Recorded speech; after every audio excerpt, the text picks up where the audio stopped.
بسم الله الرحمن الرحيم أولا dhammaantiin baad baan idin salaamay insha Allah waxaan ka sii anbaqaadi doonaa halkii muuqaalkii hore inugu joogay waxaan dhisaynay school management system waxaan soo dhisnay qaybtii hore hadda waxaan dhisin doonaa hadduu alla idmo qaybaha halkan inooga muuqda waxaan isku dayi doonaa inaynu main boardkan aynu soo samayno sidoo kale waxaan isku dayi doonaa inaynu main boardka qaybtiisa ugu horeysa oo studentiga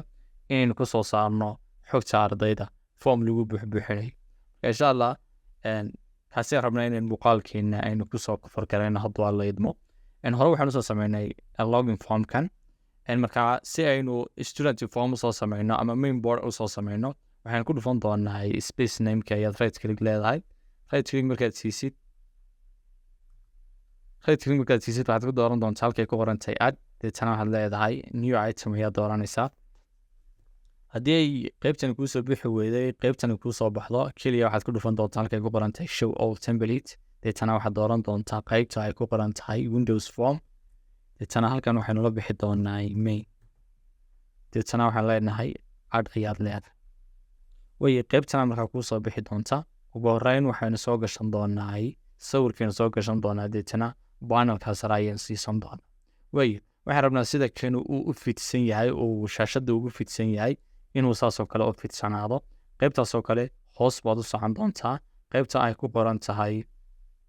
qoran tahay windows state ayaad ka dhigi doontaa maximized qaybta ugu sareysa ayaad dooran doontaa dhow shaashaday ku filaan doontaa intaa markaan ka nimaadno waxaan leenahay waxaan soo gashan doonaa sawirkii waxaan tegi doonaa formka markaad dul tagtid waxaad ka dooran doontaa qaybta ay ku qoran tahay background image isagaas ku dhufan deetana import ayaad siinaysaa sawirkii ayaad soo dooranaysaa marka deetana okay baad siin doontaa qaybtan ka hooseysa ayaad tegi doontaa background isaguna image ay ku qoran tahay deetana waxaad dooran doontaa scratch qaybta ay ku qoran tahay fixed ayuu ka dhigi doonaa intaa markaan ka nimaadno waxaan tegi doonaa dib ugu noqon doonaa formkii admin formka intaas sare ayaad soo copy garaysan doontaa deetana main boardkii ayaad iman doontaa control plus v ayaad leedahay intaas sare uun baynu soo bedeli doonaa xagga ayaan waxaan tegi doonaa qaybta 9ka waxaanu la bixi doonaa marka waxaan doonaa school management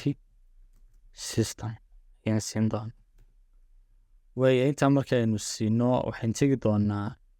qaybta loo yaqaano toolboxka waxaad ka search garayn doontaa buttonkaad soo qaadi doontaa drag ayaad leedahay qaybta buttonka ayaad siiskiisa xoogaa soo yar badinaysaa way siiskiisa markaan soo badsano halkaas ayaan dhigan doonaa waxaan leenahay qaybta waxaad kasoo muujisaa oo u bixisaa studenti way studentiga waxaan leenahay fontigiisa waayahay farta waxaan kasoo dhigi doonaa ama qaybta madowga inoo muuqata waxaan kasoo dhigi doonaa cadaan sidoo kale formka midabkiisana waxaad kasoo dhigi deepink ayaad leedahay waayahay fartana waynu soo roonaysiinaynaa 12 oo bool ayaan ka dhigi doonaa okay ayaan leeyahay qaabkaasuu nagu soo gelayaa control plus v ayaan leeyahay waxaan leeyahay control plus c control plus v kana inoo soo gelaya isagana halkaas ayaan dhigi control plus v ayaan dana mid kala siinaya ilaa iyo waxaan ka samaysan doonaa ilaa iyo 6 qaybood ilaa iyo 7 qaybood baan rabnaa inaynu ka samaysano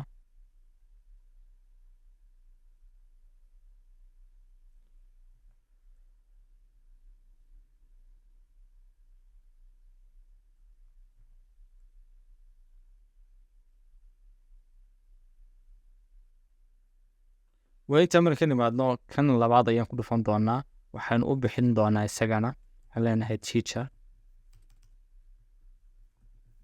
kan saddexaad ayaa tegi isagana waxaad u bixin doontaa subject fraud section baan leenahay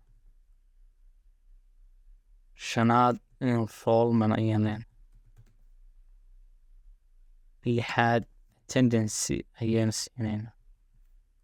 ugu dambeyn waxaan leenahay dashboard waayahay intaas ayaynu soo sameynay waxaan rabnaa inaynu student marka lagu dhufto inay noo soo baxdo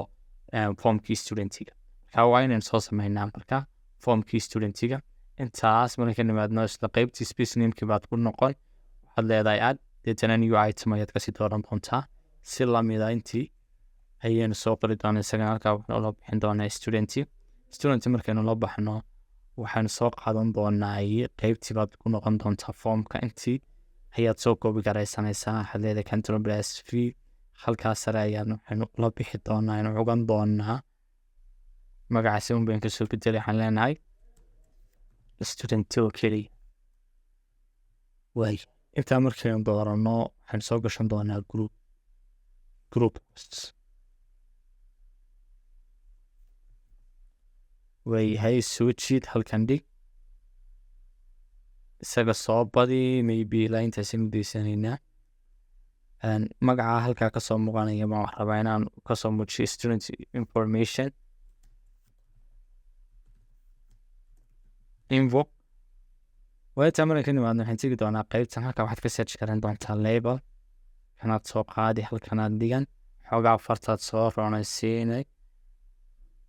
farteen soo roonaysiin farta waxaan ka dhigi doonaa to alif xoogaana boona kii to alif kasun baynu deysan doonaa regularkaasinu deyni doonaa intaa markan ka nimaadno waxaan leenahay waxaanu la bixi doonaa qeybta mid kale isagana samaysan doonaa control plus c control plus v ayaan leenahay qeybtan ayaad ku dhufan waayahay isagana halkaas ayaan dhigi tana qeyb kale ayaan samaysan isagana halkaasaan dhigi ilaa iyo 6 qaybood baan rabnaa 6 column inaan sameyno way column-ka koowaad waxaanu la bixi doonaa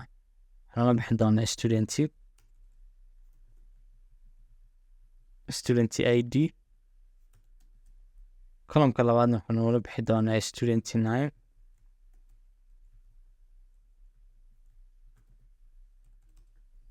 way column-kan labaadna waxaanu dpo waxaan leenahay DOB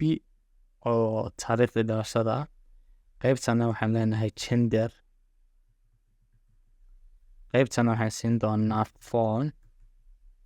qeyban ku darsan doonaa waxaynu la bixi doonaa waxaanu bixin doonaa email way intaas soo qaybood ayaynu soo sameynay xaggaan hoos u dhigi way xaggana waxaan hoos ayaanu sii okay intaa markan ka nimaadno mid walba waxaynu gelin doonaa text box waad soo searchin garayn mid walba waad ku qor dhig leenahay control plus c control plus v isagana halkaasaan dhigi si labadanayna dana koobi karayn waxaan leenahay iyagana halkaas ayaynu dayn mid un baa inoo dhiman kanun baynu koobi karaysanaynaa isagana halkan ayaan dhigi way halkaana waxaynu ka dhigi doonaa date and time isaga date ayaan leenahay and time ayaan soo qaadanayaa bakerka ayaad soo qaadan doontaa waa date and time baker 1 ayaa inugu qoran intaa markay ka nimaadno waxaan tegi doonaa tool boxkan dib ugu noqon picture box ayaad soo qaadi isagana halkaas ayaad dhigi waad soo roonaysiin halkaasaan sawirka choose baan leenahay file deetana sawirkii ayaan soo cugan sawirkan kaanu deysan sawirka siskiisaynu soo muurkiisa soo bedeli deetana waxaan leenahay waxaad ka dhigtaa isaga zoom ka dhig intaasaynu deysan doonaa halkan waxaynu soo gashan doonaa markaa buttonski xaggana tegi waxaad ka searchin karaan button waayahay button markaa soo qaadid drag baad leedahay halkaasaan dhigi buttonkan soo yaroonaysiin intaasaan buttonka u deysan buttonka waxaan leeyahay midabkiisa farta aad kasoo muujinaysid waxaad ka dhigtaa waayahay farta white ka dhig qoraalku kasoo muujinaya white ka dhig fonty styleka soo roonaysi bool ka dhig waayahay bool haynooga dhigi ilaa iyo alifna haynoo geeyo intaa markay ka nimaadno waxaan leenahay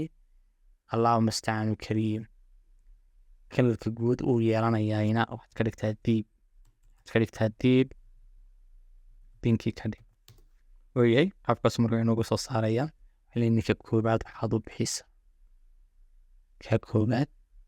u bixisaa safe baan leenahay tana isagiin koobi kareenay control plus c control plus v isagan dhowr ka samaysaneynaa waayahay kana soo qaada halkaan dhigi kana sidoo kale waa isku yar bay before way hal mid unbaa naga dhiman ana halkaas ayaan dhig way kaa koobaad waxaan u soo bixin doonaa add ayaan leeyahay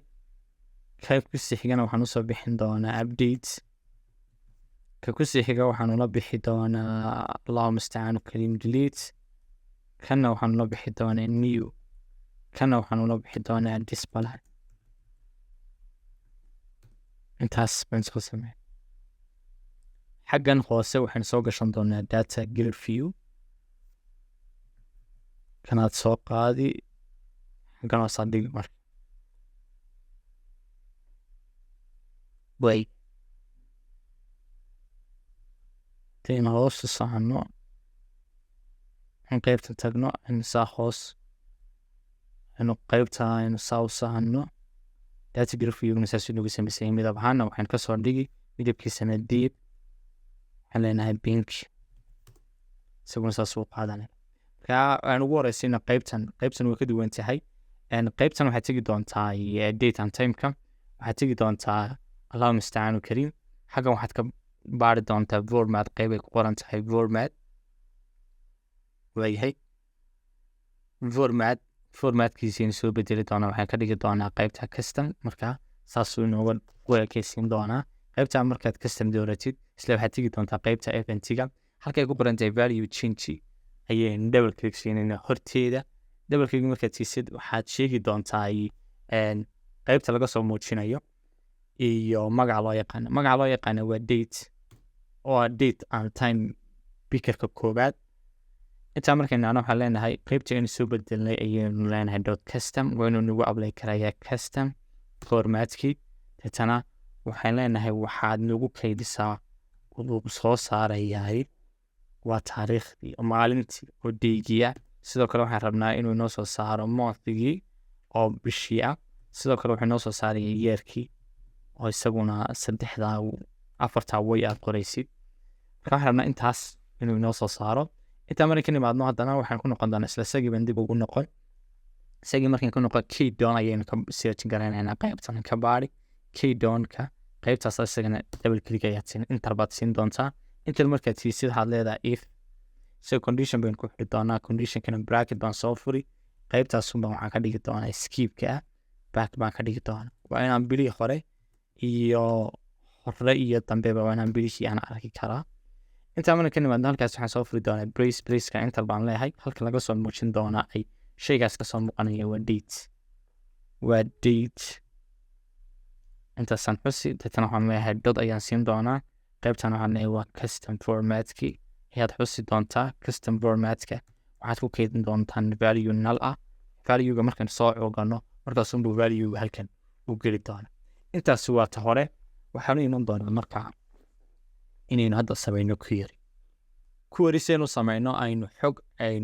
inta aynu qaadno tusaale fudud foomamkan aynu soo buuxinay foomamka markaynu sababnayno waxaan rabnaa inuu qaado query-ga uu geeyo maxay database marka saynu taa u samayno waa inaynu safeta aynu soo programinaa marka ugu horeysa double click ayaa siin doonaa waxaan rabnaa marka hore inaan event samaysano event-ga horu inoogu samaysnaa oo event-ga ugu horeeya ama object-ga ugu horeeya loo yaqaano connection-ka horena soo samaynay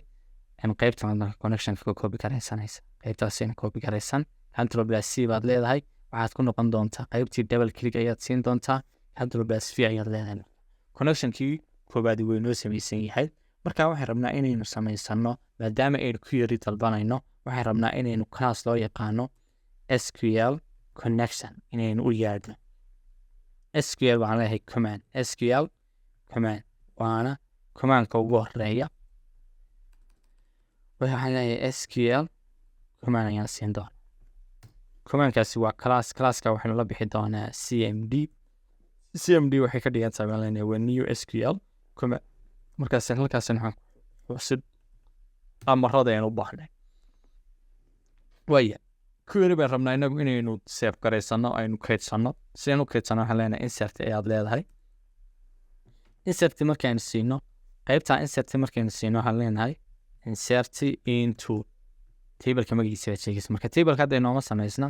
waxaanu soo samaysanaynaa markaan database-kan tegi doonaa intaa column oo halkan ugu qoran sida ay u qoran yihiin ayaynu database-ka ugu warsan doonaa waxaad tegi doontaa markaa qaybtan ay ku qoran tahay view deetana waxaad ka dooran doontaa qaybta ay ku qoran tahay server explorer haddii kale qaybtana ku soo baxaysa haddii qaybtana haddii kale ka dooran doontaa waxaan leeyahay refresh ayaan leeyahay hadda connectionka inaga halkaasuu inagu xiran yahay idinkana saasuu idiin soo saari doonaa waxaan tegi doonaa halka ay ku qoran tahay connectionka ayaan soo furi haddana waxaan soo furi tableka waxaan leeyahay halka table bay igu jira oo loginka table kale aan soo rabaa inaan soo samaysto right click ayaan siin doonaa add table new table ayaan dooran doonaa marka uma baahnid inaad SQL-kii soo furtid oo aad halkaa ka create garaysid waxa weeye table cusub qaybta uma baahnid haddii isku versions yihiin iyagaa marka qaybtan aad ka samaysan kartaa qaybtana hadhow error kuu soo saarinayso oo si toosa waxaa loo xiriiraysaa waxa loo yaqaano qaybtii loo yaqaano net framekii loo yaqaanay ku loo yaqaanay active object data ayuu toos ula xidhiiraa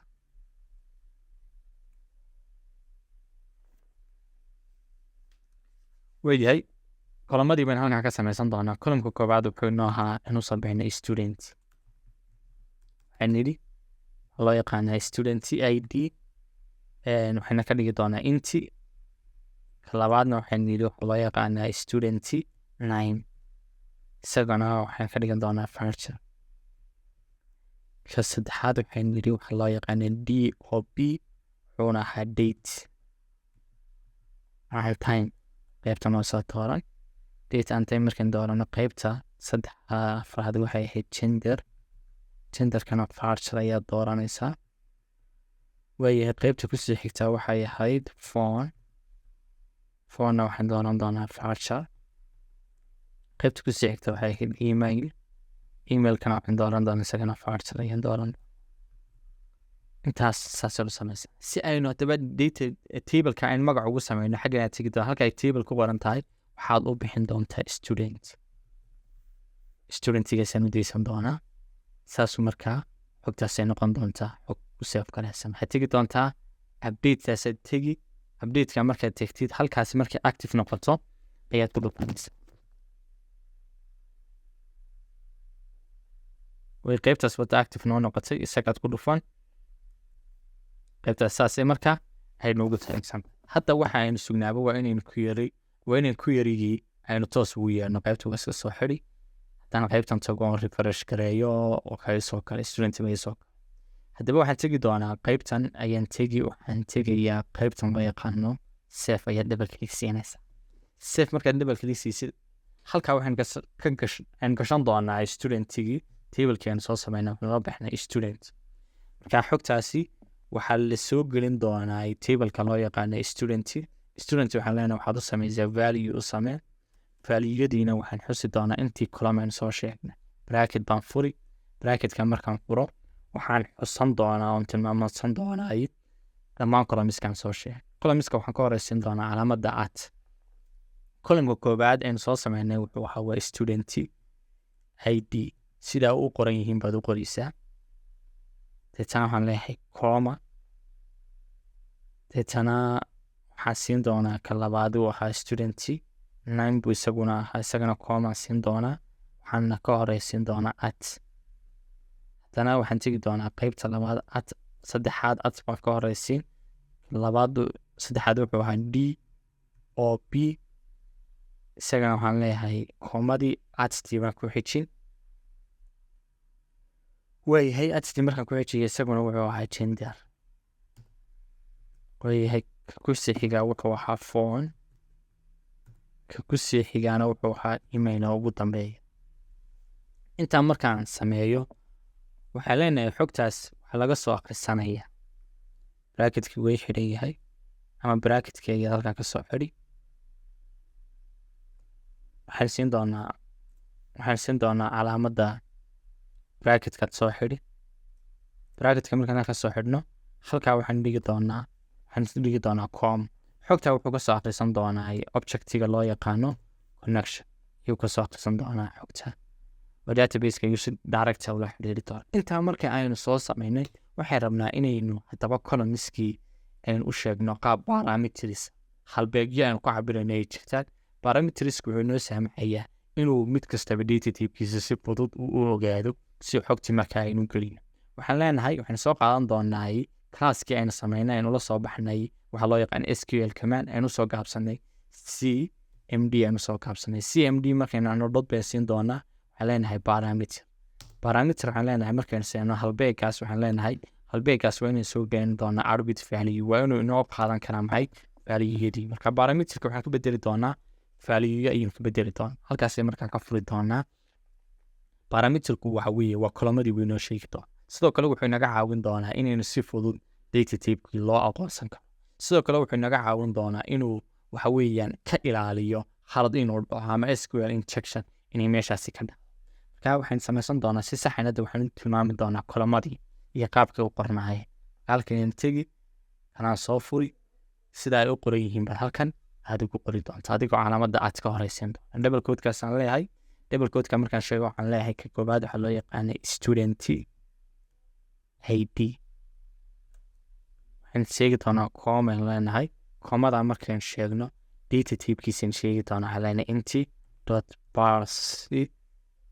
way parse markaan nahno waxaan sheegi doonaa xogtaasi way meesha laga soo gelin doonaa meesha laga soo gelin doonaa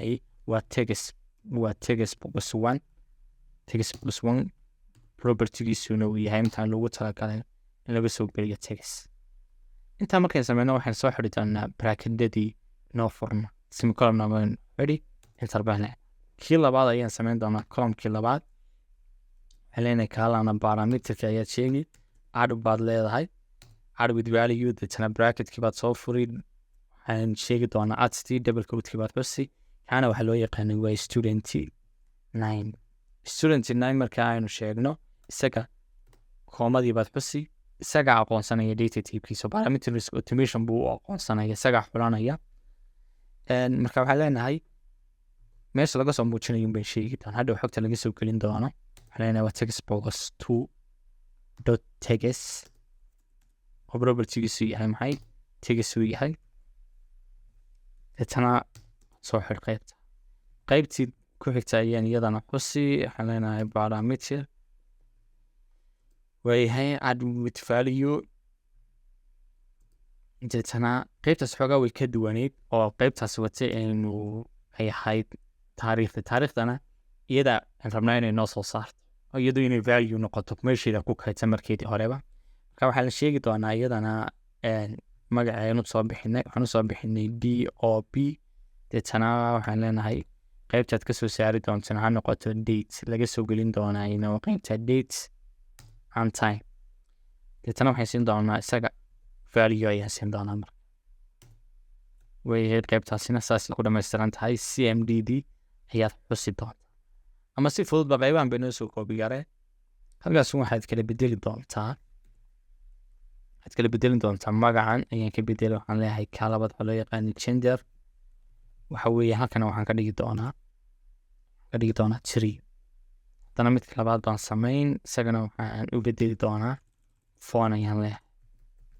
phonekaana text boxkiisa waxaan ka dhigi doonaa 4 tana ka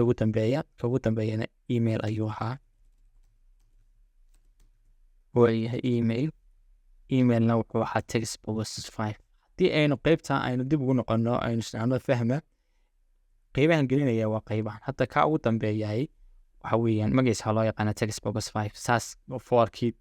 3gii ilaa saas isugu xigaan waa xogta noocaas way intaa marka aynu marayno qaybtaas saasay nagu dhammaystiran tahay waxaynu u iman doonaa qaybtii text boxka ee parameters inoo dhammaystiran yihiin hal parameter ayuun baan sheegi doonaa kaasna waxaan u bixin doonaa SQL commandskii si loo fuliyo waa in aynu helnaa execute ninku yariyo kan oo dhan wuxuu noo fulin doonaa marka hore waa qayb ka mid ah ama waa method ka mid ah qaybta loo yaqaano SQL commandka oo kalaaskaasuu ka mid yahay wuxuuna inoo qabanayaa inuu xogtii inoo fuliyo wuxuu eegi doonaa xogta kaydsan iyo xogtan halkan ku soo bandhignay ma isleedahay haddii isleedahayna uu inoo soo saaray haddii wax ka qaldan yihiinna isaga ayaa inoo waxa weeyaan error dib inugu soo celinay marka waa qaybtii fulinta halkaa waxaan soo xidhi doonaa marka connectionka saasay noogu dhan tahay connectionka ayaan soo xidhi doonaa close ayaan leeyahay waayahay close ayaad siin doontaa waayahay qaybtaas markaan saa u soo xidhnay waxaan leenahay haddii xogtaa la soo helo ay noqoto xogtaasi xog confirmid ah waxaad inoo soo saartaa oo xogtaa la kaydiyo si aynu u ogaano in la kaydiyey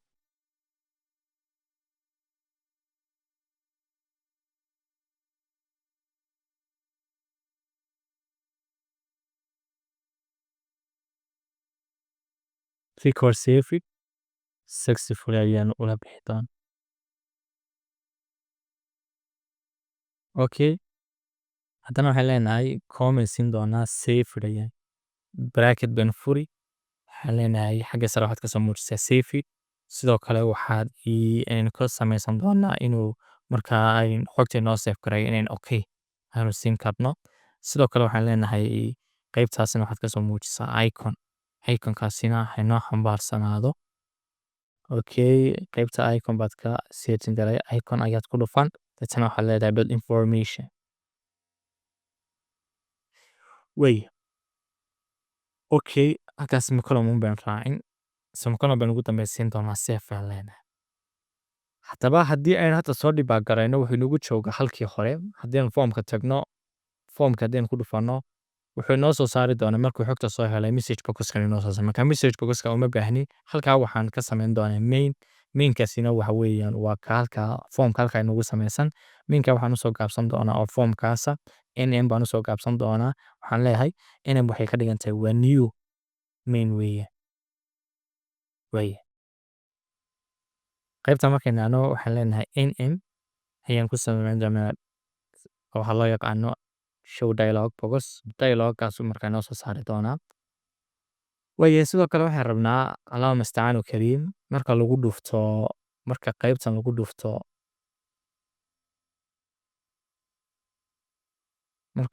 qaybtan student waa inuu isagana inoo soo saaraa foomka studentiga waa inuu kuna soo baxa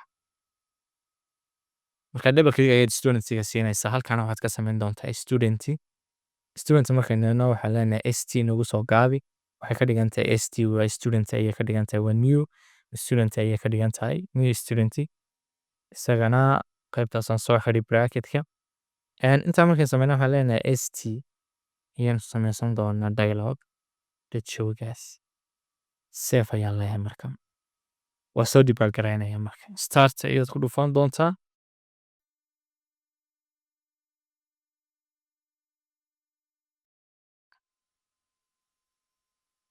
waayahay xaggan waxaan gashan doonaa markaa leeyahay xogta ayaan gashan doonaa markaa waxaan leeyahay login baan siinaya login markaan siiyo wuxuu inoo soo saari doonaa dashboardki markaan student doonana wuxuu inoo soo saari doonaa student marka waxaan eegi doonaa buttonkan safe inaga soo code garaynay bal inuu safe gareeyo halkaa waxaan gelin doonaa button id-ga one baan ka dhigi halkana waxaan ka dhigi doonaa tusaale waxaan leeyahay faarax deetana halkana waxaan ka dooran doonaa wata back iyo frontiba inoole marka waxaan ka dhigi doonaa sdd okay 0 baan ka dhigi doonaa qaybtana genderkana waxaan ka dhigi doonaa mail baan ka dhigi doonaa okay qaybtana waxaan gelin doonaa number qaybtana faarax baan iska leeyahay deetana waxaan leeyahay safe baan leeyahay safe markaan idhaahdo wuxuu ii soo saaray maxay xogtaa waa la safe gareeyo oo xogtaa waa la keeyey haddaba xogtaa la keliya baan rabaa sida sqlka uga muuqanayo inuu hadhow qaybtan iga soo muuqdo markaa inaynu qaybahan kale igana dhibaagarayno ayaynu maris wada raacin doonaa waayahay waxaan u iman doonaa markaa botanka labaad waxaa loo yaqaanaa wuxuu inoo saamaxaya waa botanka loo yaqaano ad markaan tegi doona studentigi baan tegi waxaan double click siinaya botanka loo yaqaano ad botanka ad waxaan soo kobi garaysanayaa qaybtan ilaa iyo sql commandkeedaan soo qaadanaya intaasoo dhan baan soo qaadan control plus c ayaan leeyahay allahu mustacaanu kariim waxaan tegi doonaa qaybtii had ayaan double click siinaya halkaasaan ku baasti garaysanaya marka inagu waxaan oo dhan uma baahnin qaybahan oo dhan uma baahnin intaasoo dhan waa iska soo tiftiri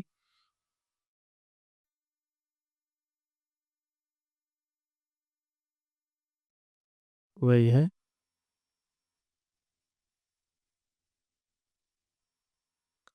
way intaas halkaasaynu u iman doonaa marka amarkii hore wuxuu ahaa waxaan ku salaynay ii soo geli bay ahayd oo xogtaas waa in queryga laynoo save gareeya bay ahayd oo query-ga serverka laynagu dira. Tani waxaan leenahay query-gii serverka laynagu diray si inoo soo select gare. Marka waxaynu leenahay ii soo saar baynu leenahay. Amarkii select ayaynu markaa fulinayna. Waa inuu inoo soo saaraa select baynu leenahay all from select all from table-ka magaciisa ma sheegaynaa. Table-ka magaciisana waxaa loo yaqaanay student ayaa loo yaqaanay. Student baynu siinaynaa. Student markaynu siino qaabkaasuu markaa inagu soo saari doonaa. Connection-kiina xaggii buu inagu samaysan yahay. Intaa markaynu ka nimaadno waxaynu siin doonaa SQL adapterki ayaan sheegi doonaa. SQL adapterku waxa weeye waa method ama waa object inoo saamaxaya. Wuxuu inoo saamaxaya inuu inoo sheego waxa loo yaqaano. Waxaan usoo gaabsan doonaa cafwan marka hore. Waxaan usoo gaabsan doonaa DA. Dadana waxaan leenahay DA waxay ka dhigantahay waa new SQL adapter. Dadana bracket baad ka soo furi. Xogta isagu wuxuu ka akhrisan doonaa amarka loo yaqaano ama class-ka loo yaqaano CMD oo command-ka. Haba inuu isagu waa bridge between data set and data server weeye. Waayo datadaas labada waa inuu isku xiro marka. Intaa markaynu ka nimaadno waxaan leenahay data table-ki uraya. Table-ladii ay ku jirtay datadu isagana waxaan ku soo gaabsan doonaa DT. DT-na waxay ka dhigan tahay isagana waa new data table. Dadana isagana bracket-kaas ayaad soo xiri enter baad siin doontaa. Halkaa waxaan leenahay AD ayaan soo qaadan doonaa dot field. Waayahay qaybta waa in lagu soo buuxiyaa. Meesha ayaan xogtaas inaga soo muuqanayso baynu xuban doonaa. Okay. Qaybtaasaan kala horeysiinayaa DA ayaan leeyahay dot field. Dadana field markaan siiyo. Waayahay waxaan soo furi doonaa markaa bracket. Bracket-kaana waxaan dhigan doonaa DTD. Dadana enter baan siin doonaa. Waxaan leeyahay brace baan furi. Dadana waxaan leeyahay datada marka la soo helo waxaad ka soo saartaa data grid view. Data and grid view ka soo saar. Data grid view-guna haynugu qaybiso data source-ga. Data source ayaan xagga hoose ka dooran doonaa enter baan siin doonaa. Inta markaan siiyana xogtaana wuxuu ka soo akhrisan doonaa waxa loo yaqaan data table-ki. oo sida ay ugu jirto SQL-ka ayuu inagu soo saari doonaa. Intaa markaynu ka nimaadno qaybtaasina waa qaybtana haddana waan copy garaysanaya. Waxaan u iman doonaa qaybta saddexaadii waxa weeye waa column-ka updates loo yaqaano. Waa updates qaybta loo yaqaano. Updates ayaa double click siinaysaa. Update waxaan soo dooran doonaa ay qaybihii kale ay kaga duwan tahay. Waxaan soo gashan doonaa marka qaybtii ayaan dib ugu noqon doonaa. Halkan intagi waxaan dib ugu noqon doonaa qaybtii save. Save ayaad sideeda u soo qaadanaysaa query-yadeeda oo dhammaystiran. Sideeda u soo qaadan. Waayahay control plus C ayaad leedahay. Waxaan tegi doonaa qaybtii update ayaa double click siinaysaa. Dadana control plus V ayaad siinaysaa. Waayahay qaybtan amarka hore insert buu halkaas un bay kasoo beddelaan waxaan leenahay update amarka update xogta kaydsan oo la kaydiyay baynu dib ugu tegi doonaa waxaan leenahay query-gii kaydsanaa waxa weeyaan ku sameeya wax ka beddel. Marka waxaan leenahay update ayaan siin doonaa. Update-ka markaynu siino waxaynu ka saari doonaa into waxaan leenahay update-ka student-iga. Halka value-gana waxaan ku beddelan doonaa set. Marka waxaynu saari doonaa dhammaan bracket-yadaas oo dhan uma baahni. ID-gaan uma baahnin. ID-ga iyo bracket-kiisa waan saari doonaa. Qaybta markay marayno halka waxaan dib u qori doonaa student. Space baan leeyahay. Halkan waxaan samaysan doonaa student 9-ki ayaan qori. Dadana waxaan raacin doonaa qaybta equal. Mid kastaba isagoo sidiisaasa waxaad raacin doontaa equal baad raacin doontaa. Waayahay qaybta labaadna isagana waxaan raacin doonaa. Waxaan intii bayn dib u qori equal baan raacin doonaa. Kana sidoo kale waxaan raacin doonaa gender baan leenahay. Genderna waxaan leenahay equal. Waayahay. Kana sidoo kale waxaan leenahay phone. Hadana waxaan leenahay equal baan siin doonaa. Kan kale isagana waxaan leenahay email. Email-kii baan intii u qori. Dadana waxaan leenahay equal baan raacin doonaa. Intaa keliya ayaynu wax ka beddel ku samaynay. Qaybtan oo siin tegi doonaa waxaan leenahay halkan save-ka ana waxaad ka dhigtaa updated. xagga kalena bogoska noo soo baxi doona ha noqdo maxay mid xambaarsan updated isagana intaasoo keliya ayaynu ka soo bedelay inta kalena sideeda ayaynu waxa weeyaan aynu u isticmaalaynaa waayahay halkaa markaynu marayno waxaan leenahay sef ayaan leenahay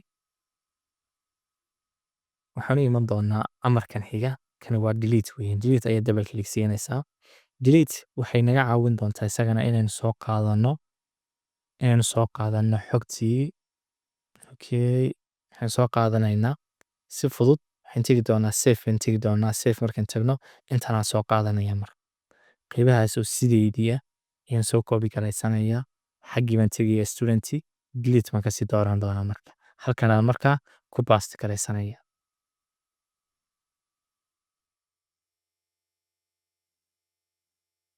okay qaybta saan aan ku baasti garaya waayahay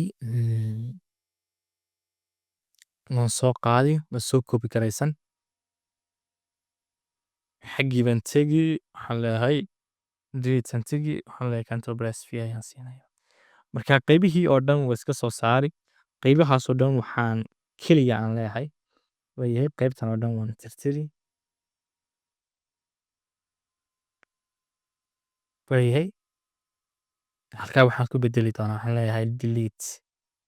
waxaa la delete garaynaya waxaa la delete garaynaya student tableka loo yaqaano student baa waxaa laga delete garaynayaa halka ay ku jirto where baan leenahay where student id student keliyaan xusi doonaa marka student id ayaan xusi doonaa haddii student id-ga la qoro waxay ka dhigan tahay waa in la delete garaya marka equal baan leenahay @st baan qori doonaa haddana mar labaad baan student id-gii baan mar labaad qori doonaa ka haddii id ba la heloba xogta waa in la saara id-guna waxa weeyaan waa ka readerka waa dhammaanba xogta kale oo dhan ka mas-uulka ah qaybahan kalena uma baahni intan oo dhan waa iska saari winonid waayahay kaasun baan u dheysan doonaa ay ku qoran tahay student id-ga halkaa kalena waxaan ku bedeli doonaa waxaan leenahay deleted halkaa safedka waxaan leenahay deleted soo saar halkana delete dheh oo bogoskaasi ha samaysto delete safaan leenahay wey intaa markaan imaadno addi baan dib ugu noqonaynaa qaybtan ayaa soo koobi karaysanaya waxaan rabaa data grid viewga marka aynu waa inuu shdaba soo saaraa marka lasoo dhibagarayo waa inuu shdaba soo saara marka foomka tegaysaa double click ayaad leedahay foomka halkaas waxaad leedahay control plus v ayaad leedahay wey intaa markaan imaadno waxaanu iman doonaa inaan soo dhibagarayo bal labadii qaybood inay shaqeynayaan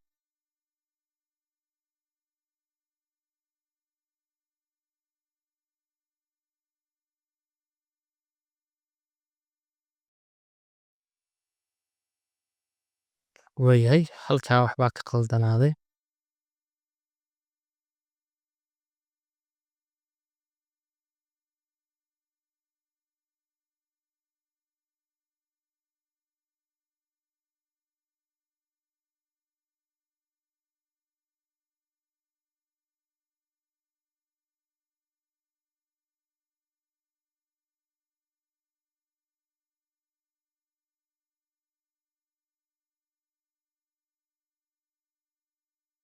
waayahay login baan leenahay studentigan dooranaynaa student markaan doorano qaybta hadda inooma soo bixin qaybtana si aynugu soo baxdo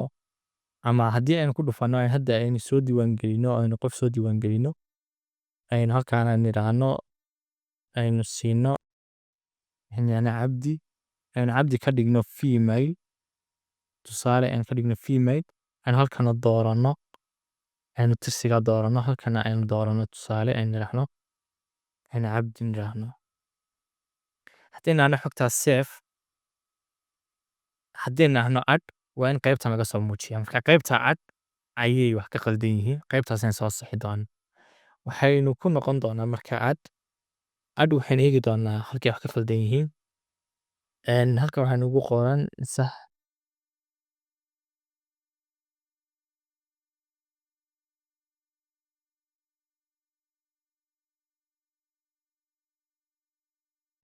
student halkaa maxaynu ka tagnay tidii baynu ka tagnay markaa student bay noqonaysaa halka kalena select all from student qaybtanna isagana copy gareys intaa keliya inaga khaldanayd qaybtana copy gareysanaya waxaan tegi doonaa formka double click ayaan siin doonaa formkan deetana halkaa wuu inoo soo saaray isagana waxaa ka dhiman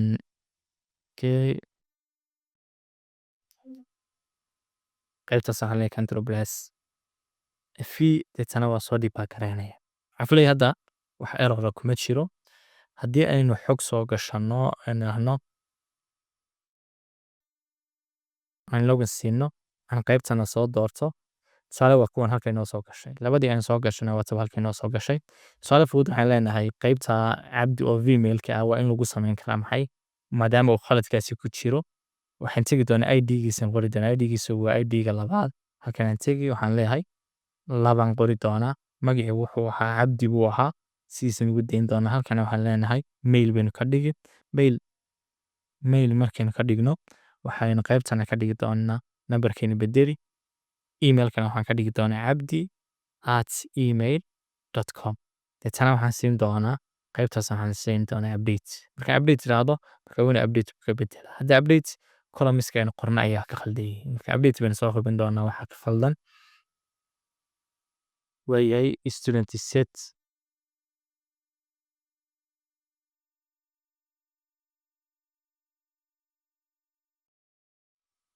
wayahay qaybtana waxaa raacsiisan qaybtaasaynan ka saarin oo bracketkaasaynan ka saarin bracketka halkaa yaalla isaga waynu ka saaray waxaan leenahay markaa safe ayaad siin doontaa deetana waan soo dibaa garaynayna waxaan leenahay admin deetana waxaan siin doonaa 1 2 3 waxaan rabnaa xogtaa inaynu update garayno qaybtaasna waxaan ka dhigi doonaa vmail id-gana waan soo qaadan doonaa id-gana waxaan ka dhigi doonaa id-ga 2 halkaana waxaan ka dhigi doonaa mail marka waxaan rabnaa inuu qaybta keligiinta bedelada update baan leenahay saasuu markaa uu ku update garaynayay qaybta markaa inay isbedeshaay waxay ku xiran tahay inaynu soo dibaa garayno kaa loo yaqaano display marka waxay noo hadhay hadda qaybta new iyo qaybta display haddii aan eegno delete aan qaybta hadda aynu saarno deletena saasay nagu shaqaynaysa haddaan dib uga noqdo oon dib u soo furo waxay ka dhigan tahay labadiiba waa la saaray sidaa awgeed qaybteen waa la saaray tiin update garayna iyo tii kaleba saasaas haddii aan rabno kan inaynu saarno halkan un baan ku dhufan doonaa one baan qori deetana waxaan leenahay delete ayaan siin doonaa sidaa awgeed haddaynu soo xidhno aynu mar labaad dib ugu noqonno xogtii kuma jirto waayahay labadaas inaynu soo samayno kanna aynu halkaa fixed aynu uga dhigno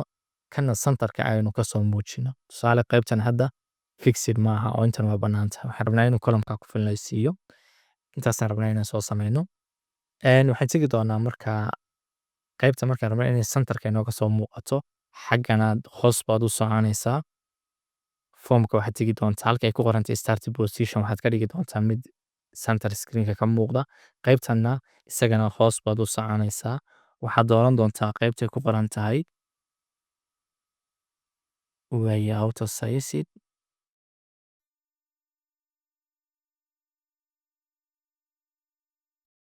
way qaybtaasaad dooran doontaa ay ku qoran tahay outsize column deetana waxaan ka dooran doonaa field marka dhammaantood buu ku filnaan doonaa waxaan soo xusi doonaa qaybta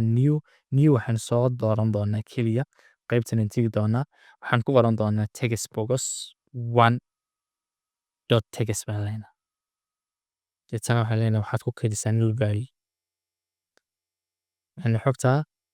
ay keedinaysaa hano midaad waqtigu ku qorati isagaynu koob garaynaynaa ilaa iyo intii qaybood ay ahayd kaas waxaan ka dhigi doonaa lambarka labaad kana waxaan ka dhigi doonaa lambarka saddexaad kan waxaan ka dhigi doonaa lambarka afraad kana waxaan ka dhigi doonaa lambarka shanaad inta waxa lagu sameeyo maxay fiiha lagu sameeyo inta marka nimaadna waxaan u iman doonaa qaybtan displayna waxaan ka soo koobi garaysan doonaa intaan soo qaadan intaas aynu soo qaadanayno baa waxaan leenahay xaggan in tegi doona double click baan siin doonaa control plus v ayaad leedahay safe ayaad leedahay waynu soo dhibaa garanaynaa marka hadda waxay ka dhigan tahay intiiba waayay inoo shaqeeya calmi baan siinayaa 1 2 3 waayahay waxaan centerka ka soo bilaabatay qaybtiina saasay fixed ugu tahay waxaan soo diiwaan gelinayaa marka id-ga koowaad waxaan leeyahay waxaan leeyahay caasho. Sidoo kale waxaan ka dhigi doonaa caasho mail baan ka dhigi. Mail markaan ka dhigo haddana waxaan qaybtaasaan nambarkeeda ku qori. Halkan waxaan leeyahay caasho ayaan leeyahay haddana save ayaan leeyahay. Halkan aan leeyahay aad soo dar sidaas ay nagu soo gelinaysa. Haddaan rabo inaan wax ka bedelo aan idhaahdo qaybtan email ka dhig. Aan idhaahdo update. Aan idhaahdo display. Display waa markaa waa inuu u soo geliya waka female shadiiba uu bedelay. Haddaan rabo caasho inaan at gmail ku daro. Aan gmail ku daro aan idhaahdo display waka waxaa lagu dari doonaa caasho. Aan idhaahdo update. Aan siiyo display caasho@gmail.com taa lagu daray. Haddii aynu rabno inaynu xogtan iska delete garayno waxaan ku dhufanaynaa qaybtan dadana okay baan siinaynaa dadana waxaan leenahay display saas looga soo muujinay. Haddii rabno inaynu xog kale halkan ku qorano new ayaan leenahay saasoo markaa u tirtiraya oo diyaar u noqonaya in la soo geliyo xog kale. Markaa idinkuna qaabka u sameeya qaabkaas oo kale isugu xidha halkaas inagu joogi doona. Assalaamu calaykum.